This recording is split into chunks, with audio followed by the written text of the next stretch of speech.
Hello friends, how are you? I think you will be fine. आप लोगों का फिर से आज मेरे YouTube channel world education family में तहे दिल से स्वागत है। आज हम लोग फिर एक टॉपिक लेके आए हैं।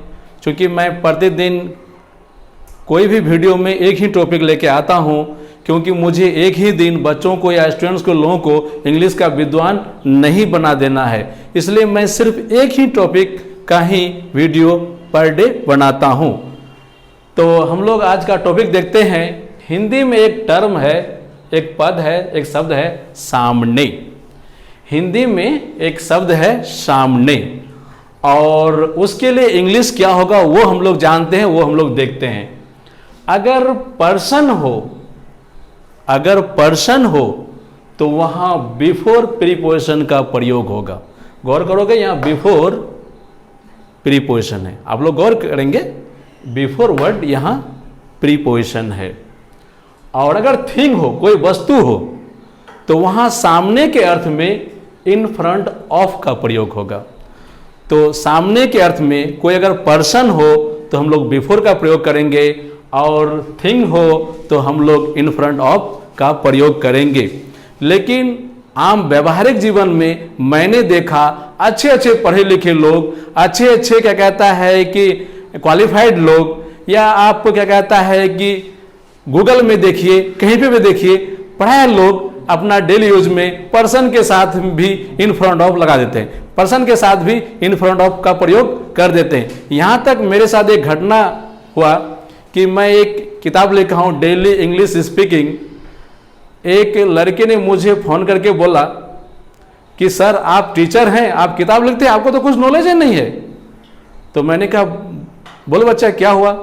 बोले अभी मैं देखा आपका डेली इंग्लिश स्पीकिंग में मेरे सामने बिफोर मी आप लिखे हैं। आपको पता होना चाहिए, आप टीचर है, किताब लिखते हैं, कि सामने का इंग्लिश बिफोर नहीं होता, इन फ्रंट ऑफ होता है। तो मैंने उस बच्चे को बड़ा प्यार से समझाया कि देखो बच्चा, अगर पर्सन हो तो सामने के अर्थ में बिफोर होगा। आप और बहुत सारे लोगों से पूछ लिया, ग्रामर देख लीजिएगा। इन फ्रंट ऑफ केवल थिंग यानी वस्तु के साथ होगा। तो इस मामले में भी, सामने के अर्थ में भी, बहुत सारे लोगों को मैंने गलत इंग्लिश बोलते और यूज करते देखा है, और आप लोग भी देख लीजिएगा। तो अगर हिंदी का वर्ड सामने हो तो पर्सन अगर हो तो बिफोर का प्रयोग करेंगे, और थिंग हो तो इन फ्रंट ऑफ का प्रयोग करेंगे। ये बिफोर और इन फ्रंट ऑफ दोनों प्रीपोजिशन हैं। तो हम लोग एक बार फिर पॉइंट वाइज देख लेते हैं कि अगर पर्सन हो तो सामने के अर्थ में हम लोग बिफोर का प्रयोग करेंगे, और अगर कोई थिंग हो तो हम लोग सामने के अर्थ में इन फ्रंट ऑफ का प्रयोग करेंगे। आज के बाद मेरे सभी लोगों से और स्टूडेंट से कहना है, ये सामने का जो झोल झमेला है इंग्लिश में, कोई पर्सन के साथ भी इन फ्रंट ऑफ लगा देते हैं, आप इससे दूर हो जाइए, फ्री हो जाइए, और क्लियर कंसेप्ट ले लीजिए हमसे कि अगर कोई पर्सन होगा तो सामने के अर्थ में बिफोर का प्रयोग करेंगे, और कोई थिंग होगा तो सामने के अर्थ में इन फ्रंट ऑफ का प्रयोग करेंगे। अब हम लोग दो चार यूज में देख लेते हैं। जैसे अगर हम लोग बोले मेरे सामने, तो इसका इंग्लिश इन फ्रंट ऑफ मी कभी नहीं होगा। ऐसा कोई ग्रामर नहीं है दुनिया में कि इन फ्रंट ऑफ मी। ग्रामर ये है बिफोर मी। मेरे सामने बिफोर मी, तुम्हारे सामने बिफोर यू, हम लोगों के सामने बिफोर अस। यहां मी और अस ऑब्जेक्टिव केस क्यों हुआ?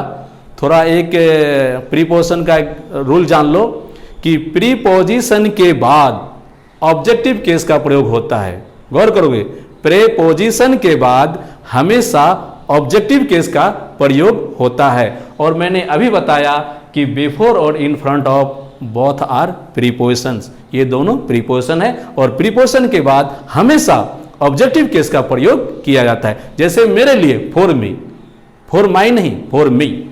तो मेरे सामने बिफोर मी, यहां मी आई का ऑब्जेक्टिव केस है। तुम्हारे सामने बिफोर यू, यू का ऑब्जेक्टिव केस और सब्जेक्टिव केस दोनों एक ही होता है। हम लोगों के सामने बिफोर अस, उसके सामने बिफोर हिम, डीएम के सामने बिफोर द डीएम, पुलिस के सामने बिफोर द पुलिस, मेरे माँ बाप के सामने before my parents, in front of my parents कभी नहीं होगा, गौर करोगे, मेरे माँ बाप के सामने बिफोर माई पेरेंट्स, हाकिम के सामने बिफोर द ऑफिसर, हाकिम के सामने बिफोर द ऑफिसर, शिक्षक के सामने बिफोर द टीचर, शिक्षक के सामने बिफोर द टीचर, माँ बाप के सामने बिफोर द पेरेंट्स, माँ बाप के सामने before the parents, before the girlfriend, girlfriend के सामने बिफोर द गर्लफ्रेंड, गर्लफ्रेंड के सामने। तो ये था 2-4 इनकम्प्लीट सेंटेंस के रूप में। अब हम लोग फिर 2-4 यहां देखते हैं। इन front of school, in front of the school, school के सामने, फिर यहां बिफोर स्कूल नहीं होगा, इन front of the school, school के सामने, इन front of the temple, in front of the temple, मंदिर के सामने, मंदिर के सामने, तो इसका इंग्लिश क्या होगा, इन फ्रंट ऑफ द टेम्पल। मेरे घर के सामने, इन फ्रंट ऑफ माई होम, मेरे घर के सामने, इन फ्रंट ऑफ माई होम, मेरे घर के सामने, इन front of the garden, garden के सामने, बगीचा के सामने। अगर हम लोग बोले बगीचा के सामने तो इन फ्रंट ऑफ द गार्डन। तो ये जो स्कूल है, टेम्पल है, होम है, गार्डन है, रोड है, ये सारे थिंग यानी वस्तु हैं। School, temple, home, garden, road, ये टोटल थिंग्स हैं। इसलिए मैंने सामने के अर्थ में बिफोर नहीं, इन फ्रंट ऑफ का प्रयोग किया है। बिफोर होगा पर्सन के साथ, इन फ्रंट होगा कोई वस्तु के साथ। गौर करोगे, बहुत सिंपल मैटर। अब हम लोग इसका अगर बोल रहे हैं कि सड़क के सामने, इन फ्रंट ऑफ द रोड, सड़क के सामने, इन फ्रंट ऑफ द रोड। अब हम लोग इसका 2-4 फुल सेंटेंस में इस्तेमाल करते हैं। जैसे हम लोग अगर बोल रहे हैं कि मेरे सामने झूठ मत बोलो, मेरे सामने झूठ मत बोलो, तो उसको बोलेंगे हम लोग don't tell a lie before me. मेरे सामने झूठ मत बोलो, don't tell a lie before me. ऐसा नहीं होगा don't tell a lie in front of me. तो मी तो चूंकि व्यक्ति है, पर्सन है, इसलिए मेरे सामने झूठ मत बोलो, इसका इंग्लिश होगा don't tell a lie before me. Don't tell a lie before me, मेरे सामने झूठ मत बोलो। He dare not speak before the teacher, वह शिक्षक के सामने बोलने का हिम्मत नहीं करता है।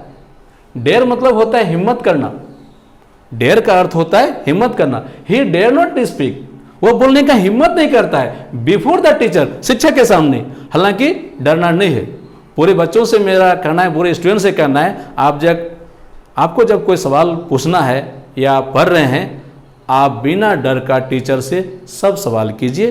टीचर बहुत ही सरल स्वभाव का होता है।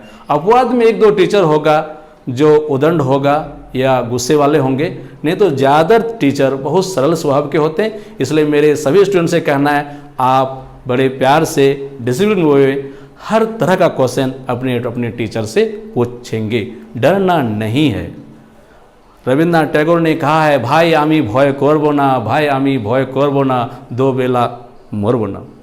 भाई आमी भय करबो ना मतलब हम नहीं डरेंगे, और 2 बेला मरबो ना मतलब 2 बार नहीं मरेंगे, एक बार डर के मरे, एक बार ओरिजिनल मरे। तो भाई आमी भय करबो ना, शिक्षक के सामने तो आपको भय करना ही नहीं, डर करना ही नहीं है। शिक्षक को अपना दोस्त बना लीजिए और उससे अपना जितना प्रॉब्लम है वो शेयर कीजिए।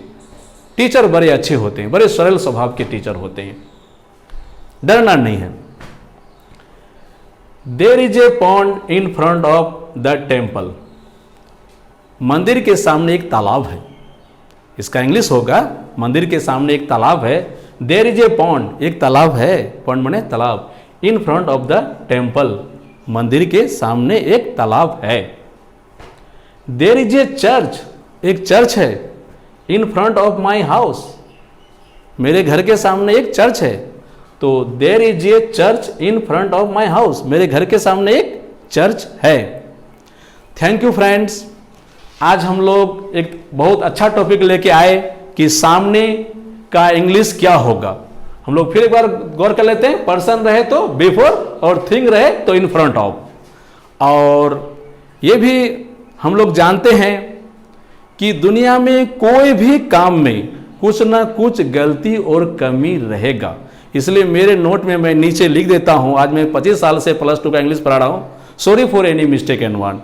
किसी भी तरह का गलती या कमी के लिए माफ़ करें। जब मैं लाइफ में पहली बार डेली इंग्लिश स्पीकिंग किताब लिख रहा था तो मेरे दिमाग में कंसेप्शन आया, एक विचार आया कि दुनिया में जितने राइटर लोग हैं वो सिर्फ गलती स्वीकार किए कि अगर कोई गलती हो तो आप सजेस्ट करें। लेकिन मेरे दिमाग में आया कि किसी भी काम में सिर्फ या किसी भी रचना में या कोई भी इसमें सिर्फ गलती नहीं होते हैं बल्कि उसमें कुछ कमी भी रहता है। तो किसी भी तरह का गलती या कमी के लिए माफ़ करें। Sorry for any mistake want. Thank you.